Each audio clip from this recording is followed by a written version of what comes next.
And we are live. Okay, I'm going to wait for a few people to join before I hop into this. Let me move my microphone a little bit closer here. Now, you might experience some buffering or loss of stuff here because I've got other people home. I've got a wife and a 9-year-old daughter who can't get off her electronics devices. Is playing Fortnite with a whole bunch of friends and stuff. So you might experience some buffering. I can't tell them to go outside. I wish I could, but they won't. Okay, man, I look terrible lighting, don't I? All right, so I got some people joining. Say hello in the chat there, so I know who you are, and I can give you a shout out and stuff in there. Oh, I'm just going to move my stuff here so I can read. All right, now got some people joining, which is cool. All right, so somebody bounced off. Come on back. All right, so what I'm going to do is I'm going to get moving here in terms of I'm going to give you some information on Heidi from Vancouver in Canada. Very nice of you to join me. Okay, so what I'm going to do is I'm going to get rolling here. I'm going to first roll out some basic information about the coronavirus and COVID ID and what it is and what it isn't, just so everyone can kind of have a little bit of background, because there's a lot of sort of misinformation going on about there in the blogosphere and in the social media, and there are conspiracy theories running around that it's a biological weapon in the UN, and they're trying to take out Trump's economy, and it's the Democrats, it's the Republicans, it's the U.S. military, it's okay. Now, first and foremost, coronavirus is a generic term for a family of flu or respiratory viruses. It's a generic term. It's been around for a long time, since about 1965. It was the first time they kind of discovered what a coronavirus was. And a coronavirus it has a kind of crown-like feature to its shape. So that's where corona comes from. Now, they're around us all the time. The family of coronaviruses are influenza, the flu, the common cold, any kind of respiratory virus or sickness that you get is a coronavirus. Now, there are several strains of this, some more severe than others. None of them are considered deadly or dangerous. It's just only if you're of a certain age group, certain health bracket, and if you're susceptible to, like I said, like respiratory infections. Also, if you let the sickness go to the pneumonia stage, will it then become dangerous? That's why it's very deadly or very dangerous for the elderly, because pneumonia anyway is dangerous. A common cold can be very dangerous for someone who's older, just because their immune system is weaker, their bodies are weaker, and it's harder for them to fight off the virus. Now, yes, Stavaris, you can ask questions about singing. Let me just get through all this corona stuff first, and then because I know you tried to ask stuff yesterday. Okay, so let me just get that through. So the thing is here, not to panic. Now, be concerned. Do what you would normally do in the cold and flu season anyway, which is wash your hands a lot. Don't be sticking your fingers in your eyes and up your nose and in your mouth with dirty hands. Try to avoid being around people who are really sick. If you're really sick, try to avoid around being people just like you would anyway. If you have elderly people around you and you're sick, to avoid contact with them, just like you would normally do anyway. Infants, babies, kind of stuff like that. Now, the other thing is that it affects all age groups. Children can get it. For some reason, children under 10 seem to be very resistant to this particular version or strain of coronavirus, COVID-19. It is considered a SARS, a novel coronavirus, which is like this kind of offshoot of a coronavirus, which is a bit more virulent than your standard common cold. But it's not considered deadly in a sense of that. Only if you let it get to the pneumonia stage and it becomes untreated. Now, with a virus is not alive, so you cannot kill it with antibiotics. It's not like a bacterial infection. So you can't kill it. You can kind of only treat it. That's why these things like vaccines are really only to treat it or to manage the symptoms.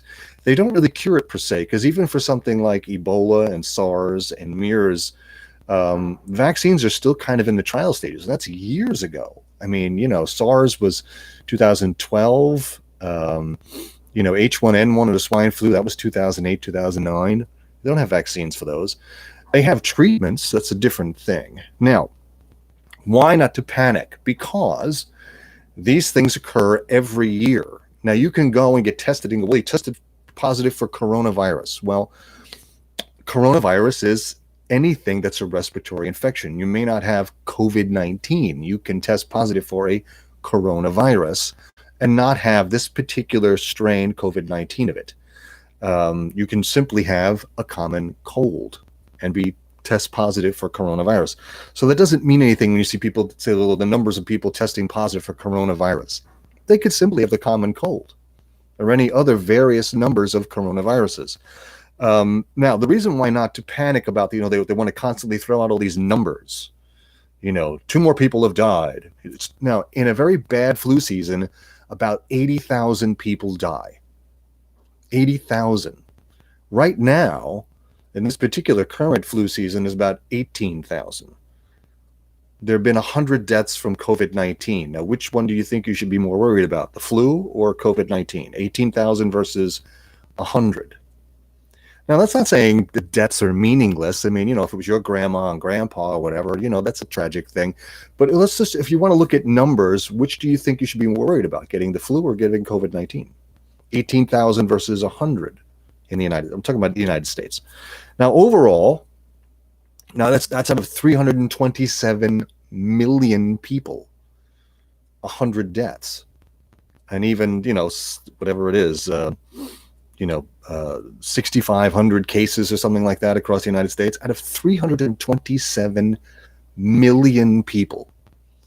The fraction of 1% that is kind of hard to calculate. There's a lot of zeros in there. So in the same amount, if you go to worldwide, we've had about, where'd it go? About 81,000 cases across the United States. No, around about 8,000 across the whole world. And about 195,000 cases. Now, still, that sounds like a lot, 195,000 cases. But out of 8 billion people, 1% of 8 billion is 80 million. So calculate that down to 195,000. What percent of 1% is? It's a fraction of 1%. So you have more chance of being struck by lightning on a sunny day than contracting COVID-19. You have more chance of just catching the common cold than you do of COVID-19, which probably a lot of people did this season. And you can get it any time of the year. They're around us all the time. So this idea of people panicking and running and getting, and hoarding toilet paper and food is just absolutely ridiculous. Do you do this every cold and flu season? No. Why? Because it's not a big deal. And 80,000 people in a bad flu season die every year. It's, 40,000 people die every year from food poisoning. Does that keep you from going to a restaurant? Does it keep you from ordering food from your favorite Chinese place? I mean, which it may not be beef, it might be cat, That's sorry, that sounds really bad. So, but I'm trying to be some light here. So the idea here is that we shouldn't be panicking. The news coming on, and the president and the guys from the CDC and the WHO, they come on and they give you like these daily counts, and and it's just really not helpful. I don't think we need a daily press briefing on the efforts of what's going on. I just don't really think that's necessary. I think it's enabling the panic and the anxiety that people already have over stuff like this. The media is not helping. Politicians on both sides, Republican and Democrat, Tory and whoever in England and the people in France and whatever, and they're not helping by sort of putting out these numbers every day and, racking up the counts. Like if we go into a war conflict, it's like, 2 more soldiers died. Well, that's what happens in war. I mean, it's kind of dumb. So hold on. Robert Lunte is texting here. Wanting to know what the code is. Just go to my YouTube channel, dude. Uh, or my Facebook. Hold on. Just telling him what to do. Uh, okay, that's Robert Lunte chiming in on the cell phone here. So, well, no, it's not even. Yeah, there's strange times. Exactly, Jason. It's not the end of humans either. Like I'm saying, these kind of viruses are around us all the time. We've gone through um, pandemics and situations like this. Um, you know, every year we go through things like this. We've gone through this before. We went through this with H1N1, the swine flu, SARS, MERS, Zika, Nile virus, Ebola, even. I think Ebola only killed like 100 people or something like that. And people, and that thing ate you from the inside. Man, that was a blood disease like AIDS. So now during the first in right, this is our nature, right, to fear the unknown, to have our sort of routine in our lives upended. People freak the hell out. And like I said, the media was not helping by having this run this as a news story all the time. And oh my God, the projections, there could be millions dead and all this nonsense. This isn't some Hollywood movie where, lesions are pumping on people's faces and they're popping with blood vessels and they're bleeding out of their ears and their eyes. This isn't World War I with mustard gas. Okay, this isn't some biological weapon where people are dropping dead in the streets. You get a cold, you get a kind of a flu-like symptoms. Most people get very mild symptoms. The bulk of it is very mild, and it's kind of most of the symptoms are over in like a week. You can treat it with just like a lot of rest and like over the counter medications, like people do every single flu season. Like I said, this is some kind of weird political ploy panic by both sides of the political spectrum, going, well, Trump isn't doing enough, and then Trump has to come on every day and go, well, look what we're doing because you're saying I'm not doing enough, and they just feed off each other. And it's a horrible thing because this just creates more fear and more anxiety in people, which lowers their immunity system, which makes them more susceptible to getting sick. And then when they get sick, they go, oh my God, I'm going to die like those people. Stop. Just stop already. Go about your life. I was outside. Now, no, sure, now flatten the outbreak curve really quickly. And the entire thing will kind of pass us by kind of a lot quicker than it normally would because of all of this. Now, do I think cities need to shut down everything and close? No. Limit the amount of gatherings of people together. That would be a good thing. Limit the amount of contact you have with large groups of people. Now, one-on-one or one or two people, three, you want to get together with your friends over here, to come over your house, everybody's fine. No problem with that. They could be carrying a coronavirus on them and not know it. But that's every time you meet them. You can have it and not be contagious.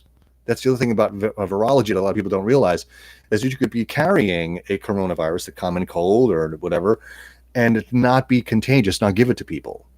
This is a thing that a lot of people don't realize. They think everyone's like, carrying around. We all carry around these germs. This is part of our life on this planet, living with microbes, living with bacteria and viruses. This is part of being the human being on this planet. We live around these things. Just think about the H.G. Wells story, War of the Worlds, right? The aliens come here, and once they start breathing our air and using our water, what happens? They start to die. Why? Because they had no natural immunity to the bacteria and viruses we as humans have built up immunity to by living on this planet. Now, what's different about things like COVID-19 is what they call a novel coronavirus. Is this is a sort of new strain of coronavirus that we've not seen before.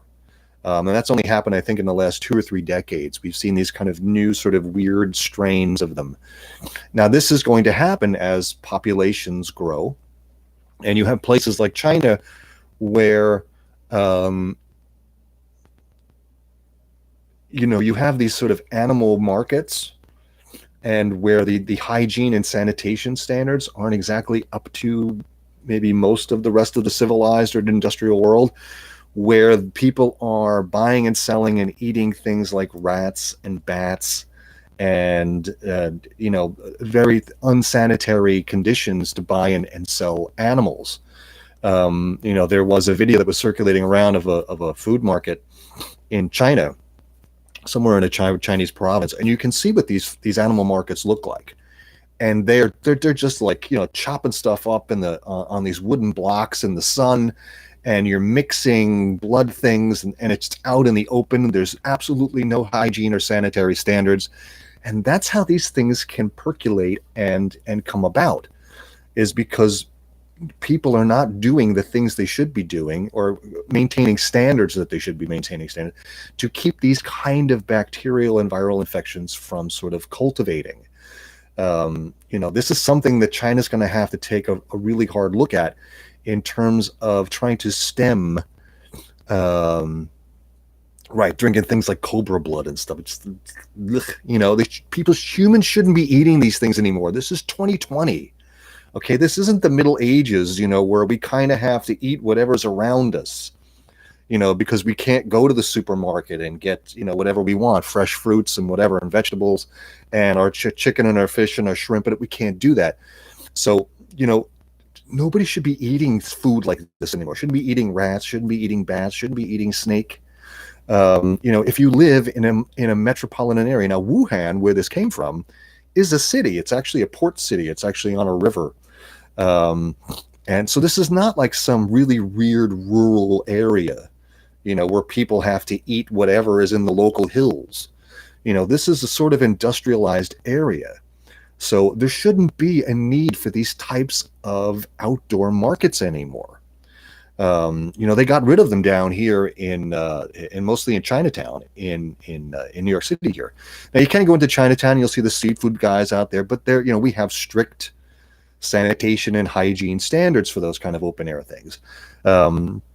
And the Fulton Fish Market was closed down because that was mob related, but they kind of burned it down anyway. But there were strict standards in terms of hygiene and sanitation there, which you don't see in China as much, which is why these things tend to come out of Chinese provinces.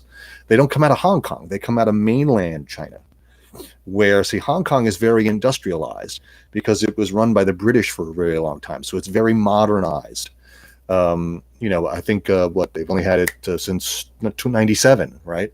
It was under British rule until 1997. So it's very modern. It's very industrialized. You go there, it's very like Tokyo. It's a lot like New York City in terms of its industrial standards. Now in Hong Kong, people are already going back to work. The apex of the outbreak in China has already passed. Now, let me give you some other things here. Now, in New York City, they closed everything, and it's just absolutely, it's a pissing match, and it's a big dick waving thing between the mayor and the governor about who's more in charge. Now, the governor is more in charge, but the mayor, who's really an absolutely do nothing, worthless individual, is trying to assert some kind of control and make himself feel relevant. And the governor is basically going, you can't do a lot of stuff without my say-so. And if you don't do stuff, and I think you do, I'm going to order it anyway. So there's this kind of big sort of pissing match going on between the two of them, which isn't helping either. But why is Italy so impacted why are they sort of the most impacted country outside of China? This is why. See, some years ago, the Italians sold their leather and textile companies to China. And so what that did is that created this influx of about 100,000 Chinese directly from Wuhan into northern Italy to work in these factories. Now, when the outbreak started in China, first of all, the Chinese government, the communist Chinese government, tried to kind of hush it up. And cover it up. Now, Italy, not knowing what was going on, was allowing these direct flights to come back and forth from Wuhan. And once the breakout happened in China, people were starting to escape from Wuhan, and they went to China.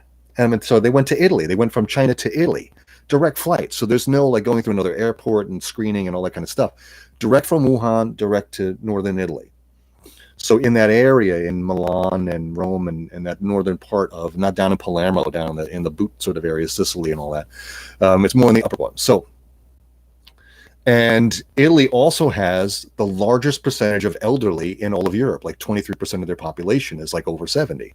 So you have this influx of people coming in with this virus and flooding this northern area in northern Italy. And they didn't know until it was too late. And they let these people come in and out for weeks after the U.S. had already cut travel off from China. The northern Italy, the Italian, were still allowing these Chinese to come in because they needed them to work in these factories. So this is why you have this sudden on-break of cases in northern Italy, is because they waited too long to cut off travel. Because the economy depended on these Chinese immigrants to work in these factories. And that's why you're seeing this. Now, the reason why it's not working really well, again, because you're getting this sudden influx of all these elderly people becoming sick with these new cases of, an influx of people coming in with this virus. So, and their healthcare system is just overwhelmed. Now, what's happening now is, because of their socialized or single-payer healthcare system, they have to start to ration out who gets care and who doesn't get care. So they're starting to basically, if you're over 80 and you've gotten, President Obama was trying to get his healthcare system, universal healthcare system, passed here. There was a lot of opposition to it. People talking about this is what it could lead to. Was this kind of what they call a death panel, which is where basically the government starts to decide who gets to live and who gets to die based on the amount of care that can be given. So exactly right, Adi. Italians are very kind of close people. When they talk to you, they kind of get really close. So that also, the transmission becomes a lot faster, because they're not like, here in New York, we're like, dude, back off. Don't be in my face. We don't like close talkers, right? Arm's length kind of a thing. Italians are very friendly, so they're very in your face. So they transmit stuff a lot. Very close contact.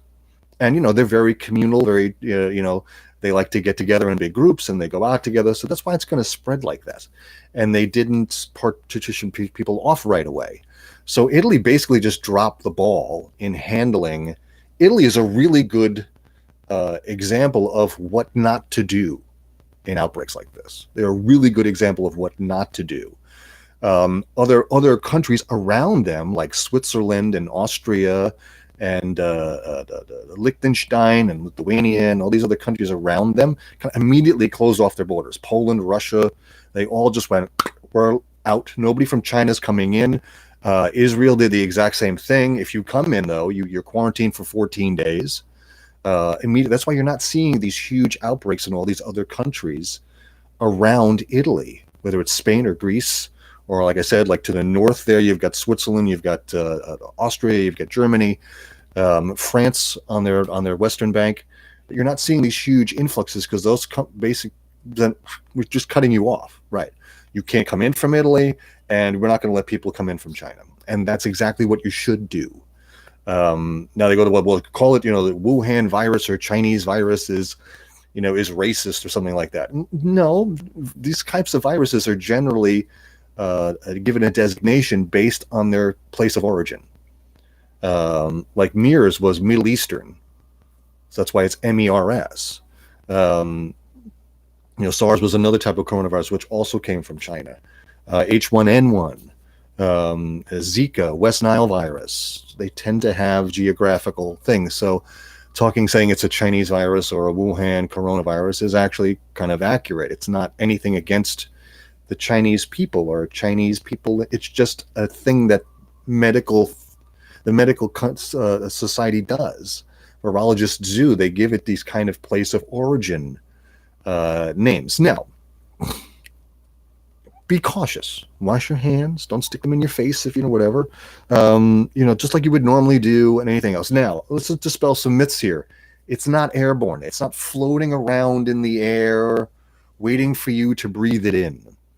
It's called a droplet transmission, which means you have to touch it, and then kind of like rub your eyes or put your finger up your nose, or you have to do that, or have someone cough or sneeze in your face. But do you ever really let people do that anyway? Do you let people within 6 feet in your face or sneeze at you? And people generally don't. They will cover their mouths, or they'll in your sleeve, or they'll turn their head. So eyes are unprotected. You have a mask, but your eyes are open. Yeah, get in your eyes. The only thing the mask does is, if you're sick, it keeps you from spreading it to others. But it doesn't keep you from getting it in, unless it's completely formed around your face. If there's any gaps, like the surgical masks you see people wearing, and there's you see all these gaps over here on the side, if air can go in there, you can breathe it in. The best thing to do now, if you want to protect yourself, is just wear these gloves. Just wash your hands a lot, and just don't be sticking it in your face. Just don't be touching yourself. Now, they're saying the death rate might be 3.4%, right? But what the press doesn't report is what they say after that, which is, we will see that number drop considerably once we realize exactly what's going on, right? And the outbreak will drop. Now, let's get to music. Now, what can we do as artists? Now that I basically want to tell you, this is not something to freak the hell out about. It's not the end of human civilization as we know it. This isn't a Hollywood movie. This is just the same, if you talk about, when they get on and they talk about the catastrophic things about the climate and everything else. This isn't a Hollywood movie where everything is going to end tomorrow or a month or 10 years from now. It doesn't work like that. That's a Hollywood creation. It looks good in a movie, but in reality, that's not how nature works. There's a reason why, things take time to develop strategies, because it takes time for everything in nature to develop and to diminish. So you'll see this kind of curve of outbreaks, and you'll see it slowly pad off. But what we're doing now with sort of locking stuff down and social distancing will actually flatten out the outbreak fairly quickly. So them talking about, these projections about, we might, this might to the end of the year, and, months and months, it's not going to happen. Because humans are very adaptive, and they will, do what they have to. Now, someone like me who doesn't get, if I don't work, I don't get paid. I don't have paid sick days. I don't have paid vacation. If I don't work, I don't get paid. Now, I have students right now who I would normally see in person who aren't going out. I'm doing Skype lessons with some of them. And speaking of that, now in the description there, you can go to thevoxshop.com/COVID19, all capitals, no space, COVID 19. Go to thevoxshop.com/COVID19, and in there I'm giving away 3 PDF books for you to occupy some of your time while we're kind of all self-isolating, whatever. One of them is my Improve Your Voice in 90 Days. One is how to sing without lifting your larynx. Just go to that page there. You can download the 3 ebooks for free. Also, go under there. You can get a Skype lesson with me for half the normal price of just $50. No, I'm not currently self-isolating. I was outside yesterday. I took my dog out, took my daughter out. We were out in the park. I live across the street from Central Park. So, we're not going out as much because there's really no place to go. There are no restaurants are open. The movies are not open. My daughter's going to be off for a while now, and we can't go to the movies, can't go to a restaurant, can't go to a museum, can't go to a library. So there's not really much to do. So, that's okay. I do not nose you. I do not nose you. Okay. Okay. That's okay. No, I'm not currently. After I finish this, I'm going to go out. So, because it's a nice day here in New York City, I'm going to go outside. I did a Facebook Live yesterday where I showed exactly how many people were out in the park and how many people were not self-isolating. They were out in the park enjoying, it was like 55 degrees here, and people were out in the park running on bicycles, enjoying each other's company outside because that's what people need to do. Humans are tribal. We are communal. We like to be around each other. Self-isolating and stuff like that is, well, they were always kind of quiet, kept to themselves. That's what crazy people do. They self-isolate. So it drives us nuts. There's a reason why there's a term cabin fever. It drives humans crazy. That's why it's a really bad thing in prison when they put somebody in, isolation. It drives people nuts. One of my favorite movies growing up was a movie called Cool Hand Luke. And that was about a chain gang prison in the South. And if you got in trouble, you spent a night in the box, which means they literally locked you in a box, standing up in the southern heat. So, this is not something that people want. They don't want to be locked in. Luckily, here in New York City, you have the mayor going, well, we're thinking about, so basically locking the city down. You can't go out. And luckily, the governor's going, no, to be able to do that, you have to get my permission, and I will never give that permission. So thank God for that, because he knows that would drive New York insane. So, right,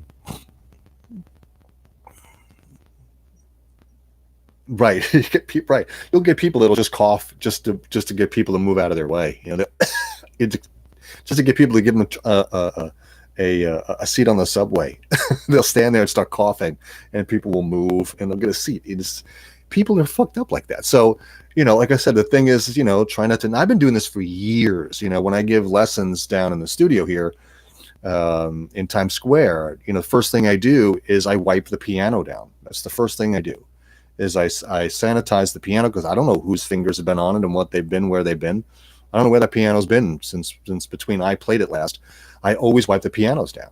Always. Been doing that forever. Whenever in 30 years of playing live shows and rehearsals and all that kind of stuff, I have never sang into a microphone that wasn't mine. In 1989 or something like that, I bought my first Shure SM58 for $99. It's still $99. 30 years later, it's still $99. Go and get yourself one. And I've taken that. I take that with me everywhere. And I have a few others. I have a 57 beta, 58 beta. I have a Line 6 thing. But buy your own microphone. Take it with you wherever you go. For rehearsals or gigs, bring your own microphone. Don't put your lips or face near anything someone else's face and lips have been near. It's just basic stuff like that.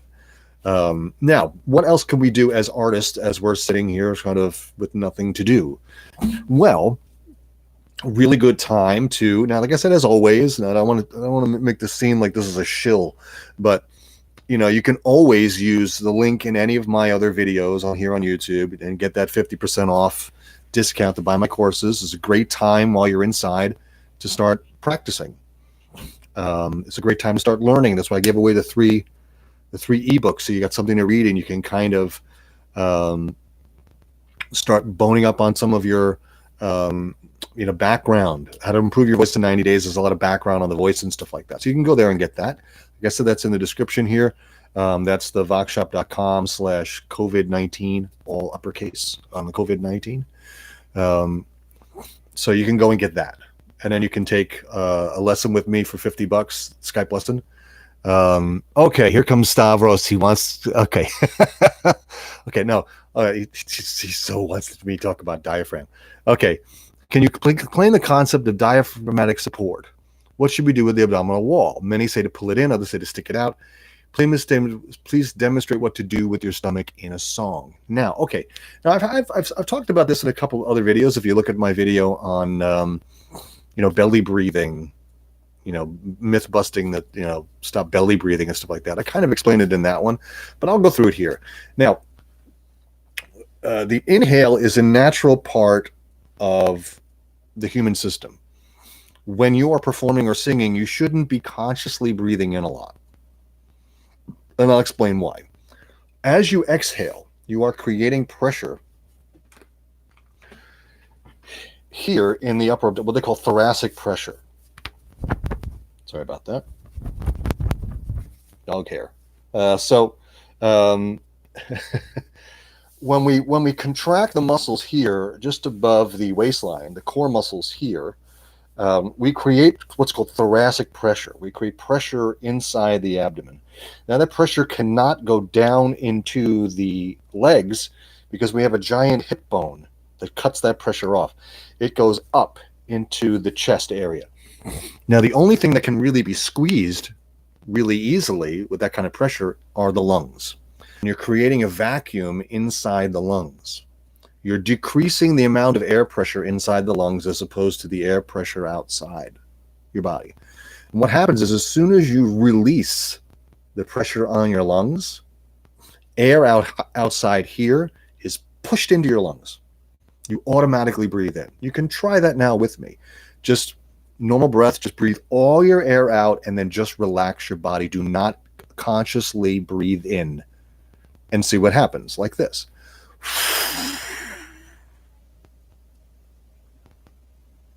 When you relax, your lungs automatically blow back up. The air pressure from outside pushes air into your lungs to reinflate them. They reinstate the PSI inside your lungs.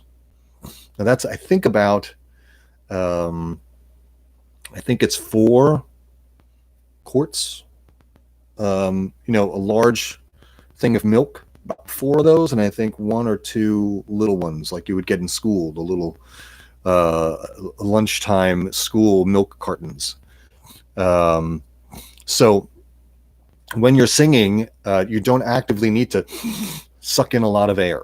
The body does it for you. Breath support is really all about the breath out. It's not about the breath in. So all this talk about let's take a giant breath in and, and stick our stomachs out is just absolute nonsense. That's yoga. And I have, if I just pull out a few books here. Hold on, just give me a sec here. I'm trying not to knock everything else over. I'll just pull out a couple of books here that I have in my library right next to me here that were written pre-1970. Right, so you have a book like this, which is, that one? Okay, there we go. Oh, it's backwards. Okay. Singing technique, right? I don't even know. So I go to rare bookstores and I look for books like this. This was published with the help of a doctor too, biophysics and nuclear medicine. This was first published in 1967, right? 1966 actually. This book here, Science and Singing by Ernest White, published in, I think, 1950 or something like that, right? 1938 first, reprinted in 1950. This one here, Caruso and the Art of Singing, Training the Speaking Voice, Virgil Anderson. This is also pre-1970. None of these books talk about belly breathing in and sticking your stomach out, or putting books on your stomach and up and down. They don't talk about that at all. Why? Because that didn't exist in vocal training prior to 1970. Why? Because that when yoga came to the West from India, a lot of singing teachers who had no idea how to teach breath support looked at this new thing that has all these breath exercises in it and went, I wonder if I could with my students. And it started to cross-pollinate into vocal training. And it's completely non-necessity. It's non-relative. Singing is active. Yoga breathing is passive. It's meant to relax you. It's meant to bring in a lot of air and then put a lot of air out. Singing is short amounts of air in, long breaths out. It's 2 different things. Like I said, yoga is taking a lot of breath in and then putting all that breath out. It's to replenish the oxygenate the blood, and it endorphinizes and relaxes you and stuff like that. Singing is active. It's a support. It's something you should be pounding away at. So it's actually going to grab things. So it's not passive. So you'll see things like Ken Tamplin and all these other guys get on here and, belly breathing, and they stick their stomach out like that. And he's supposedly, I spent $1 million on all my training, but somehow didn't really learn what real breath support is. So, not very well spent. If you didn't learn the basics of breath support, for $1 million worth of, who needs to spend $1 million on vocal training? I didn't get that one too. So the idea is that as you breathe out, you just relax. Now this goes into my particular training method, which are the 3 R's, which is relax, reset, re-engage. And that is, once you finish your exhale and you finish singing your phrase, just relax your body, let it reset, which means the air gets pushed in, the lungs pushed out, and then you re-engage again, singing. And then when you're finished, relax, let it reset, and then you re-engage. And this cycle goes on as you sing, whether it's just at the end of a phrase or when you pause slightly in the middle of a phrase, you relax slightly, let it re-engage, then you re-engage. Now, how much you let it reset depends on how much time you have between each singing thing. In the middle of a phrase, you might only have that slight pause between 2 words. Right, Ken said, he said, now, you can't study bel canto. Ken says he studied bel canto. There's no such training method as bel canto. Bel canto is a style of singing. It's the end result of training. It's not a training thing in itself. That's a buzzword. I teach bel canto. Well, you teach beautiful singing, because that's what bel canto basically loosely translates to. It's a style of singing. It's not a method. So, and exactly right. A lot of what he teaches is opposite of standard open throat classical technique, which is really what he's talking about when he says he studied bel canto. He's really talking about standard classical open throat technique. Now, if you pressurize the voice the right way, you get an open throat. If you relax, resetting, re-engage, you get an open throat. Now, this is the kind of thing I'm going to be going through in my soon-to-be released program, Breathe. I'm going to be talking about this kind of open throat technique.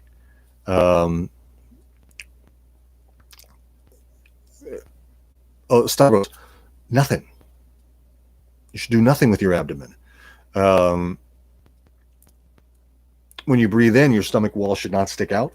And when you breathe out, it should not stick out. It should not be sucked in. Now, right, hurry up and release your breath, right? Now, there's something good. Mark Baxter talked about this in one of his videos a long time ago, was that breathing needs to be kind of like a pendulum or like a swing. As soon as the breath goes in, it goes right back out. You don't take a breath in and hold it. And then that's why I talk about it. You just relax, reset, re-engage. So if I go like, I'll try to back off from the mic here so I don't blow you out. I'll show you what's happening below as I do that. I'll bring that mic down. See here?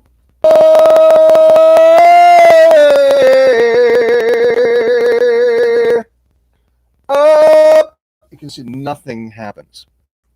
You can't see me breathe. And that's exactly what should happen. When you take a breath, because you don't need a ton of air. You didn't see my, you didn't hear me taking in giant breaths to hold these notes, right? Because we're basically compressing. That's what they talk about, compression. I think I lost connection here.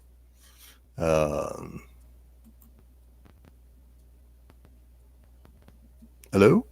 Yeah, I think I lost compression here. Okay, there. I think we're back on. When singing in mix, like Bruce Dickinson, how does it feel? Bruce doesn't really sing in mix. Let me put my webcam back up. Oops. It's on the top of my partition. What you do is you engage. Hold on, maybe so I can get close to my mic. Let me just go up a little bit. There we go. Back to where I was. Okay. Yeah, like I said, I got two other people in the house here. I got a wife and a daughter playing, Fortnite or Roblox with like four other kids. So they're kind of taking some of my bandwidth here. So forgive me if I kind of lose the connection every once in a while.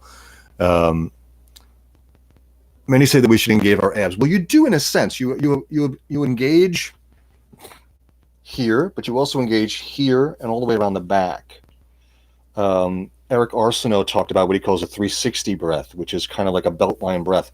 And then when I go, I feel it here, I feel it here, and I feel it back here.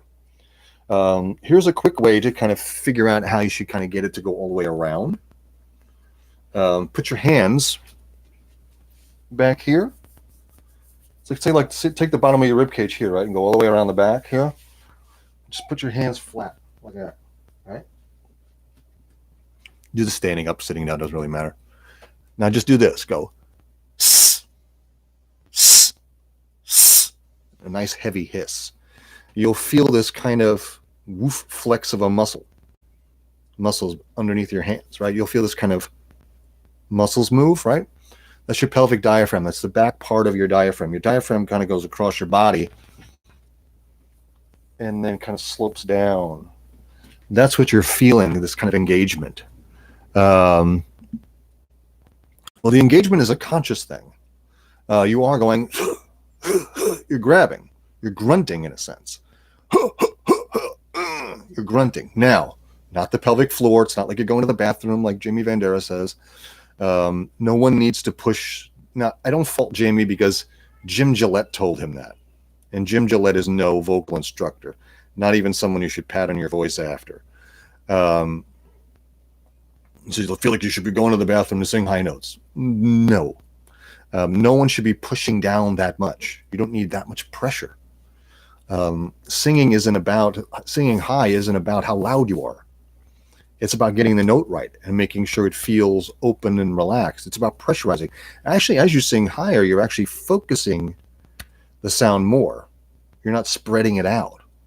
Otherwise, you would just sound like you're shouting. Middle and lower range.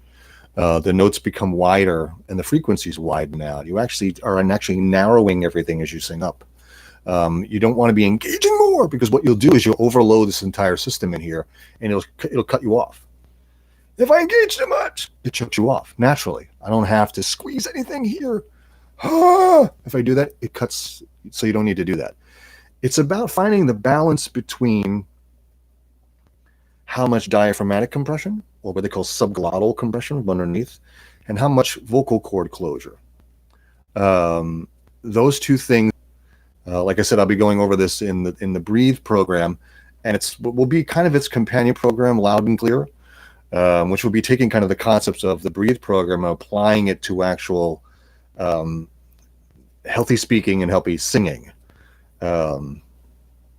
with better articulation than I just said that. So actually I can get rid of these now because I don't need to read. So actually no, I should put them on so I can read the comments. Sorry about that, folks. You're going to have to see me with the glasses on today. So now, is breathy singing unhealthy? In the long term, yes. So because the vocal cords aren't engaging cleanly across their entire path. Now, a lot of people don't understand is that the vocal cords themselves are not some like hard, rigid thing. I mean, they are, but on the outside of the vocal cord, there's actually this very loose little kind of covering, like a sheath, which names escapes me at the moment. But that's actually what's touching and what's flexible. It's kind of like a condom around the outside of your actual vocal cord, which protects actually the vocal cord. That's actually what's touching.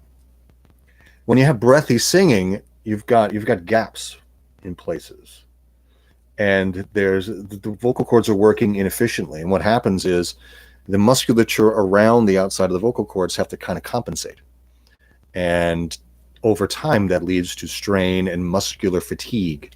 And when you fatigue muscle, you'll overdo stuff and you will hurt yourself. That's really just bad technique over a long period of time equals damage. So healthy singing is clean singing. Now, clean is not the same as saying, well, distortion singing is bad. Singing with distortion or singing with rasp cannot hurt you. If it's done correctly, if it's done above the clean signal underneath, it's like stepping on a distortion pedal in a clean signal of a guitar. It's an effect you add to a clean signal. So, okay, let me get to some of these comments. How can we correct vocal please? Okay, let me see. So breathe in during our exhale. Our body will alone take care of what to do with our stomach and lower back. No. The breath in the body takes care of. The breath out is a conscious act. That's the physical act. You have to physically and actively engage the body to pressurize the system, just like you have to physically pedal a bicycle or step on the gas of a car. You have to fuel the motion. A surfer without any waves is just a guy floating on a piece of styrofoam. He needs a wave, he needs energy to actually do the thing. So the exhale breathing is actually creating the wave of energy. You're creating the wave of breath. You're going, you're vomiting air, you're vomiting sound. And you actually want the body to go into this kind of very slight vomiting sensation, which means the body will contract from the center and push up and outward rather than from here out. Or trying to, what I call, kind of pull the sound out of my mouth. I will actually kind of vomit it up from my body up and out.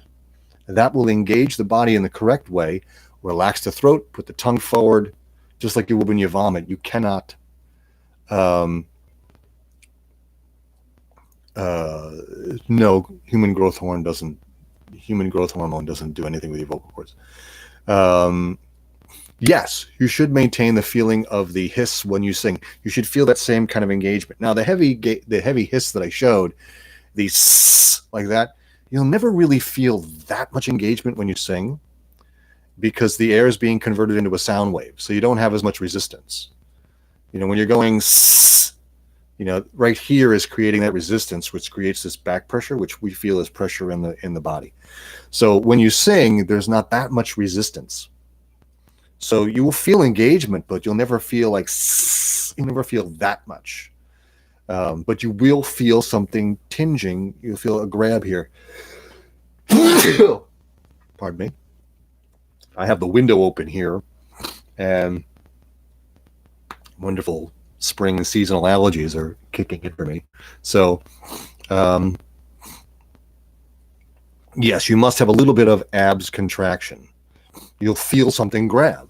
When I go, I feel a grab here, just like that.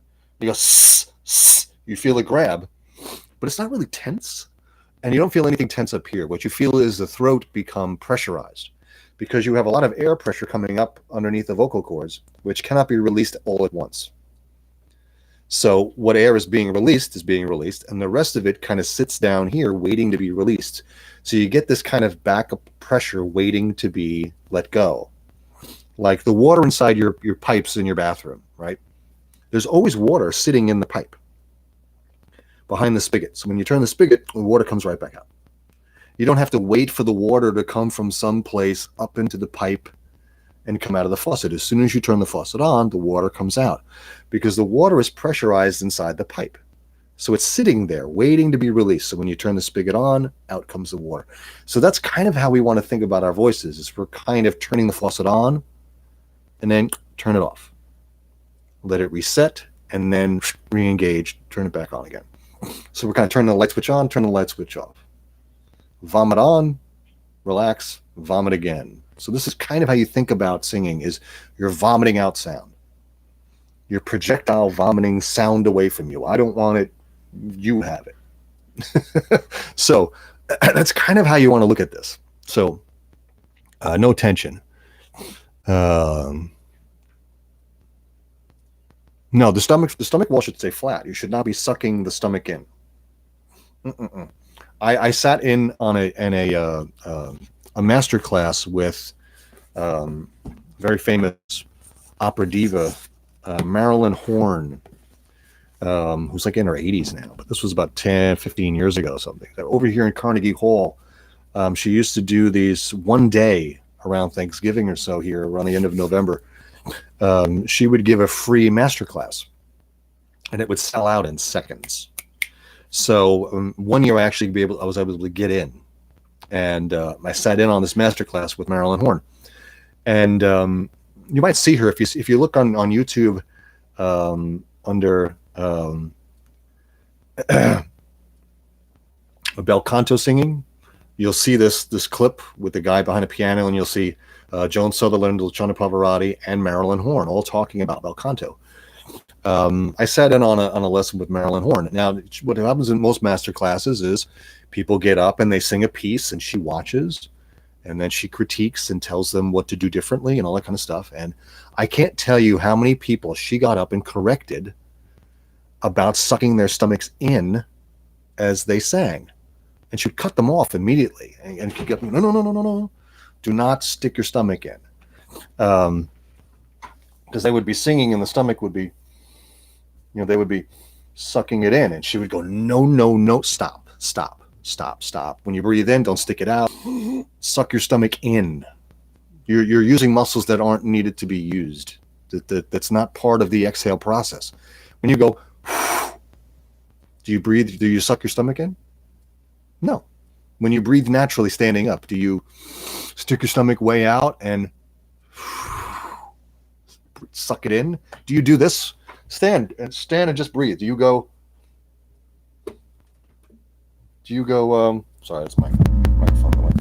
Do you go and suck it all the way in?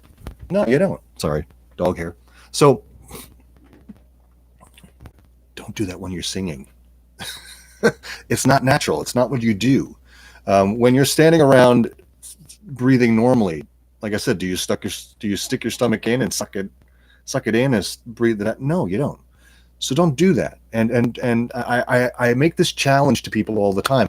Try to find me professional singers who are live on stage, being active performers, moving around, stuff like that, who are sticking their stomachs out when they breathe and sucking it in when they breathe out. You won't see it. Just like you won't see them go. You might see them go, which is very wrong. You might see them lift their shoulders and stuff. But you might see their chest expand. That's perfectly fine. Luciano Pavarotti, you'll see his chest kind of expand out. That's perfectly fine. But you won't see him like sticking his stomach out, or especially if you look at the stuff from like the 60s and the late 50s when he's a lot thinner.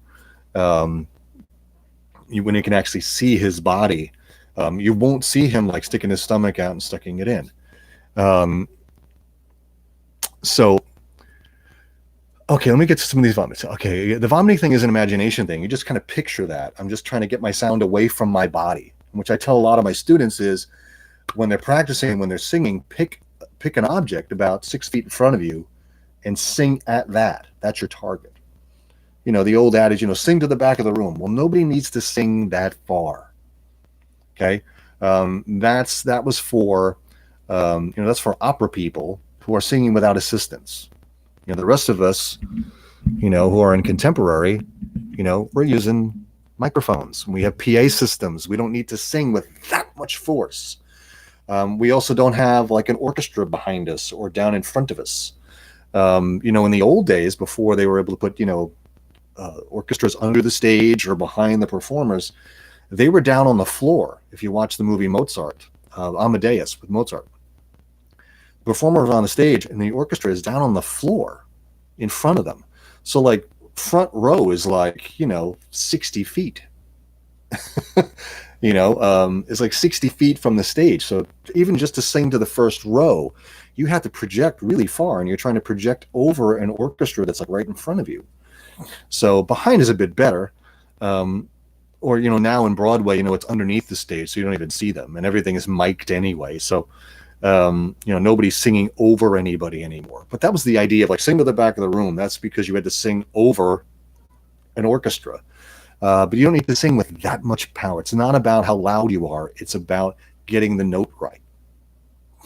Let the microphone do the work. Let the PAs do the work. Singing volume should only be a couple of clicks up from your normal speaking voice. You shouldn't be shouting it. You shouldn't be yelling it. It should be there. Basically emphasized. If you're singing with a lot of volume, you're doing too much work. All the time, I should say. Singing with a lot of volume all the time. Now, occasionally you want to sing something really loud, just like you would want to sing something kind of soft every once in a while, the dynamics are perfectly fine. But you want to kind of find this sort of in-between volume that you can kind of maintain over long periods of time. And you have kind of, you can add a little bit more, subtract, and you always got this middle place, what I call a kind of neutral zone or a cruising speed that you can stay at for a long period of time. Okay, let me go back to some of these questions here because people are, okay. Is there any problem in using tuner apps for pitch exercises with a piano or any other? Yes, because tuning apps are not designed for the human voice. Even if they call it like a voice pitch app, it still uses the same algorithms as an app you would put on your phone for like to tune your guitar. It's made to pick up frequencies in a very specific way. Now, the human voice is fluid. It's always moving. The pitch is always moving. It's not a fixed string length like a guitar string, which once you pluck it, it vibrates at that frequency until basically the frequency just stops vibrating. It doesn't vary in pitch much as the human voice does. The human voice is fluid. It's moving. So a tuner app will show your voice like going, like, say, here's the center line. It'll always show your voice going like, occasionally you'll get right on it and then it'll go a little bit sharp, a little bit flat. That's perfectly normal because that's what the human voice does. It has a variance. It cannot sit in a very exact fixed pitch for very long because it's an organ. And it's being pressurized by air, which is not exactly mechanically consistent. So the air pressure is varying the amount and the pitch slightly. So, and that's the problem with auto-tune is it's taking that natural variance of the human voice and trying to centerline it, which is not how the human voice should sound. It should have that natural variance of pitch. That's what creates the human quality of a human voice, which is why auto-tuned songs sound dead. Just like gridded out drums and everything else in a lot of modern pop songs, there's no feel to it. There's no live to it because it's not live. It's all mechanically gridded out. So when you auto pitch a voice, you're taking all the human quality of it, the natural variant, which we are used to hearing as human beings. So that's why, and you wouldn't want to go back and like auto tune a Janis Joplin record or a Led Zeppelin record or a Beatles record. It would sound horrible. And it would take all of the, Rick Beato did a really good thing on taking someone like John Bonham and like gridding out his drums and putting them all on a click. And it just completely ruined the groove of what he was playing. Because that's not how human music should be made. It should have a give and take. That's what makes it human. Music shouldn't be computerized and mechanized. Now, so that's why tuning out is better to have an instrument like a guitar or piano because that's a consistent pitch. And your voice will match as long as you are within 10 cents positive or, sharp or flat of that note. Your ear will hear that as being on the pitch. But the app will tell you, well, you're flat, you're sharp, you're sharp, you're flat, you're flat, flat. Well, you're on, you're sharp, you're flat. And you'll get all kinds of freaked out over this. How come I can't sing straight on pitch? Because you can't. That's not how the human voice works. So you want to go by a reference pitch. There are apps that can just give you reference pitches. There are piano apps where you can just, click and it'll give you an A and it'll give you a B and a C and a G and an F sharp. And just sing along to that and judge by your ear. If the note is more than 10 cents sharp or flat, you'll hear this kind of warbling. It'll sound sort of off-centered or off-focused. You hear it kind of rub a little bit. You just tune your voice in until you don't hear that kind of rubbing anymore. And you are in terms human brain on pitch. The human brain will tell you, oh, they're on pitch. Being slightly sharp is actually being better than slightly flat because we're very used to hearing people sing sharp, singing flat more than sharp. Sharp is harder to hear. I was always very impressed with Randy Jackson on American Idol that he could hear what I could hear, which is people singing slightly sharp. Because the average person can hear people singing, very flat, but if someone sings slightly sharp of the note, it's a little bit harder to hear, especially in context of a song. I was always impressed that he had that kind of ear because I would always hear it and go, oh, they're a little sharp. And everybody else wouldn't say anything except him. So Impressive what Randy Jackson said of ears. There. So tuning apps are not good. Always use a reference pitch from like a piano or a guitar. You're much better off because your ear will tell you whether or not you're on pitch. The apps will always just confuse the hell out of you. So, and they'll make you frustrated. So don't use those at all. Okay, let me go back to some of these. So some abs contraction, not squeezing the abs. Yeah, you don't squeeze them. You just, like I said, doing the hiss, you kind of feel that kind of grab. That's what you want. But you don't suck them in. You don't try. Is a perfect indication of how much grab. From that point back, that point less, you'll never really feel that much tension when you're singing because I said the air is being converted into a sound wave. So you won't have that much resistance. That's a good way if you kind of forget how breath support should feel, and you kind of can get back to where it should feel and how it should feel. Okay, let me get back here. Maintain the position of the breath. Oh, someone wanted to know about, let me go back up here, about resonance placement, vocal placement. Well, there's two thoughts to that. And that is there's natural placement, allowing the note to find its placement where it goes. And there's sort of like really placing it, putting it someplace within the vocal tract here. I call the resonance space. I kind of think of it as kind of a hybrid of the two concepts. Now, there are schools that will tell you only use natural placement, and then there are schools that will tell you put the note there. But my thing is that notes are transient. They're kind of homeless. They kind of have a neighborhood that they live in. They don't have an exact address. So depending on how heavy you sing that note, where you feel it and where it resonates inside here will feel slightly different. It'll kind of feel in the same neighborhood, but it might feel a little more forward. It might feel a little more back, depending on how heavy you sing that note, how hard you sing it, or how thick you make the sound. Because the thicker or thinner you make the sound, the more or less frequencies you're putting in or taking out of the sound. So based on the frequency of the note and the amount of overtones and formants that are in it, its placement inside here will feel slightly different. Again, because the notes are all still occurring in here, we kind of have this kind of sensation of things kind of vibrating inside, and it's kind of an auditory illusion. It's kind of a sensory illusion. We don't really know exactly where those notes bounce off of inside the mouth. We can only go by kind of how it feels. And this is an area of voice science that may never be solved until we're able to physically like photograph or film, video, sound waves in motion. We'll never really know what's going on in here until we can do that. The only way they can kind of photograph a sound wave is to like put smoke in a room and then like, put something out of a speaker and you kind of see the sound wave go through the smoke as it pushes the air out of the way. You see kind of the sound wave push the smoke out of the way. We cannot do that inside the human mouth. So we cannot like film the sound waves and how they're interacting inside the mouth. All we can do is measure what happens once they leave the mouth and enter a microphone.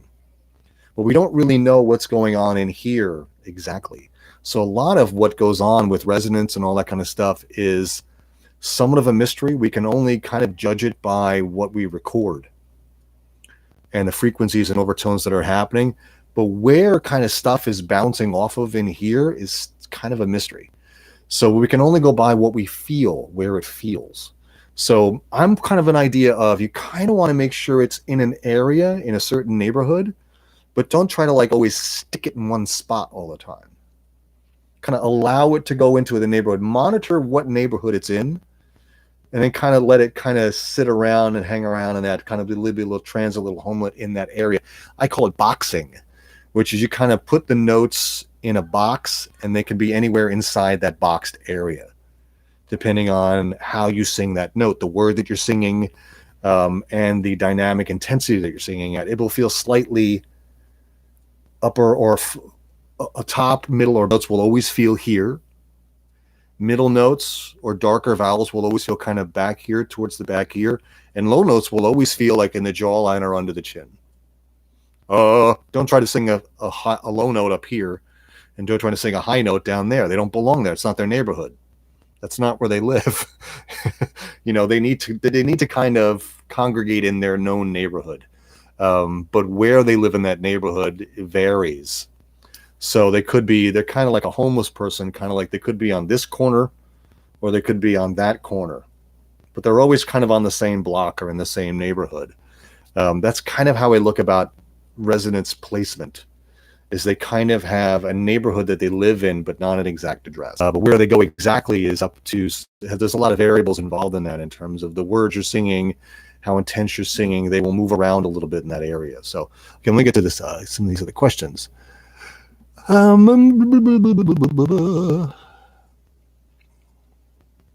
Right, a belly breath will actually give you a shorter breath. Let the body breathe in. You don't need a lot of air. To quote Caruso, when someone asked him, how much breath does it take to sing? He said, a thimbleful. And that's a bit of an oversimplification, but his metaphor is correct. It doesn't take a lot of air. And it was one of the things that used to bug him a lot. It's actually in this book, which is actually a hard book to find, written by his accompanist and teacher. I know this is backwards, but it's Salvatore Fucito.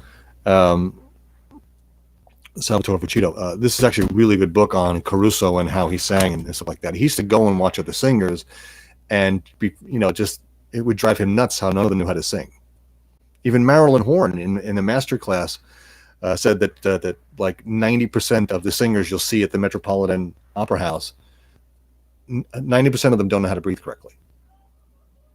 And she's probably right. So let me get right. Well, like I said, in the description in here, if you go to thevoxshop.com/COVID19, COVID-19 is all capital with no spaces and stuff like that. You can download 3 ebooks of mine. And one of those is how to sing without lifting your larynx or raising your larynx. That's in there. The other one is how to improve your voice in 90 days. And for the other one is how to conquer stage fright. That's the other one. So I get those 3 are there, are available for you for free. You can go to that link there. There's also a link down and below where you can buy, you can get a Skype lesson from me for just $50, which is half the normal price. Just since we're all kind of shuttered in and we shouldn't be going out, I'll be offering reduced and discounted Skype lessons to anybody who wants them anywhere in the world. Since I got a lot of time, I don't have to take my daughter to school or pick her up and stuff like that. So my time is a bit more open than usual. So I'm giving that to anybody around the world who wants to get it. You can get a reduced discount Skype lesson with me. 60 minutes for $50. It's a deal. Swipe it while you can. Okay, so okay. Should beginners? Oh, hi, Afro Samurai. That's an interesting name. Thanks for joining. Let's see, and Jim Carrey. Okay. Afro Samurai asks, should beginners start with picture exercise with the ah sound? No. Ahs are very wide open sound. The Ken Tamplin, it's the la ah. Okay for people who have some experience with their voices already. Ah is a very open sound. It can be a little too open for a beginner because that sound is really that sound can really easily get away from you, and you can start to spread it and start to yell it. With my students, I start with things like aw and eh, like in yeah. Because those are a bit more. Well, thank you, Stavros. I trust you, and I like you too. Thank you for asking all the questions. The idea start with something that's a bit more darker, like in the word law, or how the French would say, all they do, and thank you, Jason. Saying you should use great. Thank you. Jason, dude. So I was hoping one of my students from the UK would jump in here. Jay from the UK. I was hoping he'd come in. Yes, $50 for the lessons with me. I very often go over the hour with people, unless I have somebody like stacked up with a lesson exactly right after you. I'll have to go at a lesson, but normal time it goes an hour 15, sometimes 90 minutes. If you have questions and stuff, I'll stay on. I don't really care. So you'll actually get more than just an hour lesson. unless your time is short or my time is short. Most of the time I get over. So, okay, now, RS Dave 09. Okay, speaking of auto-tune and effects and sounding natural, what is it like standard or common vocal chain you come across when gigging? Or what would you choose between you and the P? So, thank you. I do not know you. I'd be more than happy to take a lesson with you and teach you and show you some of the stuff that I can't really go into a lot in here because I don't want to give a lot of stuff away. I'm giving a lot here away that I normally wouldn't. But some of the stuff that goes through, sorry if you're hearing daughter is on the phone with other people. So sorry about that. So in terms of the effects chain, what I do, well, sometimes it's nothing. Depending on the setup, how much time we have. If it's kind of drag and drop and play kind of a thing, I don't really have a lot of time to set up a lot of stuff. So I just kind of plug my microphone in and go and let the sound guy kind of do most of it. But if we have kind of our own setup and stuff, there are a couple of things I sometimes do use. I have something called the Voice Mechanic. I think there's some TC Helicon. I use that mainly for compression and for a little bit of reverb. At all, really, I kind of turn it off. I don't really like the sound of it. I use it more for the compression that the pedal gives and for the amount of reverb that I can dial in that I like. And it also gives me reverb in the monitors, which I like. I don't like a really dry signal in the monitors. That kind of throws me. I like a little bit of atmosphere in the monitors. There have been gigs, though, when we've had to play with a slightly pared down version of the band and I don't have as many backup singers with me. I will use the TC Helicon Voice Live 2, which I've had for a while. So I can add in some additional harmonies and stuff like that. Again, that's also really good because it has a limiter on it. And I can add in the amount of delay or reverb that I like for the amount of songs. And again, I get it in the monitors. Other than that, it's just, depending on, I get the setup, sometimes I can only plug in a dynamic mic. So I bring in my Beta 58, sometimes the Rode M1, depending on, I bring a couple of microphones and see which one works best for the PA. A brighter microphone might work best, or a darker one, or a hotter one. So I bring a couple and see what works best, or sometimes it's my Line 6 wireless, which then I can actually go through the models on there and see which one works best for the PA, or at least for the monitor section anyway. So it depends, but a lot of times not much. If I want to take control of my sound, I'll bring the Voice Mechanic or the Voice Live 2, where I can then dial in the amount of atmosphere in my voice, and I just tell the sound guy to just run me flat, or just basically EQ me for the PA system. I'll take care of all my vocal effects and stuff, so he doesn't have to worry about it. So I like the vocal effects in the monitor sound. I like a little bit of that atmosphere. I don't like a really dry vocal in my monitors, and I really don't like a lot of monitors. And I put one in my ear. That way, if you stick your finger in your, now make sure it's clean, right? Okay, so I stick one in my ear like this, and you'll hear this kind of sympathetic vibration, this kind of bone conductivity inside your mouth, and inside your inner ear here. You can hear your ear, you can hear your voice inside your ear, vibrating in your head. Now, this was something I learned from another singer like 30 years ago. Back in like 1990, 91. And I saw him with one orange foam earplug in his ear. And I asked him why he was doing that. He said, so I can hear myself. And he left one ear open so he can hear himself in context with the stage and the music and all that. And I've been doing that ever since. I've since moved on to form-fitting one. On Amazon, you can buy them. It's like $10. And it's like two little pieces of putty you mold together, and you stick it in your ear, and you keep your mouth open for like 10 minutes, and it hardens, and it takes on the shape, the inside of the ear canal, and it creates a really airtight earplug. And I do that in one ear, and I can hear myself in my head. So I don't need a lot of myself in my monitors, which sound engineers love, because most singers are like, more me, and not to the audience.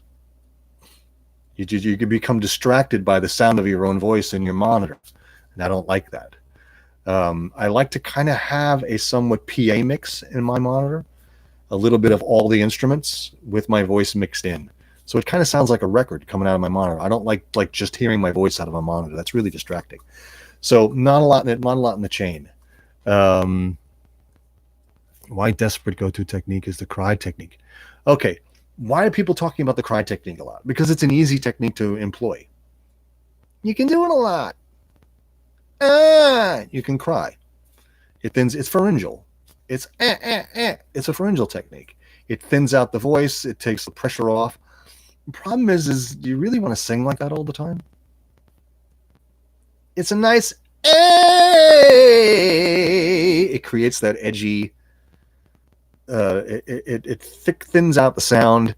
It makes notes a little bit easier to get into, but everyone's singing like they're crying, and it's for me, it's annoying. Why does everyone want to? You want to sound like that all the time, every time you sing? You want to have just one mono sound all the time? It'd be like listening to someone that just sings like this all the time. Hey, hey, oh. No. Cry is a nice technique to apply in places in various amounts where it's